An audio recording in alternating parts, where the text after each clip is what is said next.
জীবনে একবারই একজনকে বলেছিলাম, তোমার পায়ে পড়ি, আমাকে ছেড়ে যেও না। সে শোনেনি। আমার ভেসে যাওয়া দু চোখের সমস্ত জলকে অবহেলা করে, আমার ক্রমাগত কাঁপতে থাকা গলার সমস্ত আকুতি মিনতি অগ্রাহ্য করে সে চলে গিয়েছিল। ওই ঘটনার পর আমি বুঝতে শিখেছিলাম, যারা চলে যেতে চায় তাদের যেতে দিতে হয়, তা আমরা তাদের যতই ভালোবাসি না কেন।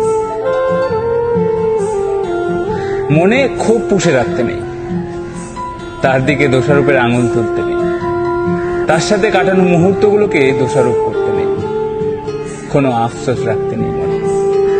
এই সমস্ত কিছু যতদিন আমাদের ভেতরে থাকবে, ক্ষতিটা আমাদের। মানুষ ছাড়া মানুষের চলে না। তাই এই একটা জীবন যখন মানুষের জঙ্গলে থাকতেই হবে, একটা জিনিস নিজের মনকে খুব ভালো মতো বুঝিয়ে নিতে হবে।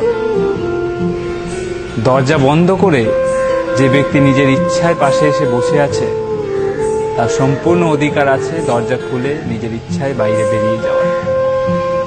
জীবনে প্রতিটা মানুষ থেকে যাওয়ার জন্য আসে না, কেউ কেউ আসে চলে যেতে যেতে অনেক কিছু শিখিয়ে দিতে। এই শিক্ষাটুকু থাকুক, পরের বার কেউ ফের এলে মনে থাকবে। যে থাকতে আসে সে মায়ায় থেকে যায়, যাকে পায়ে পড়ে ধরে রাখতে হয় সে থাকতে আসে না।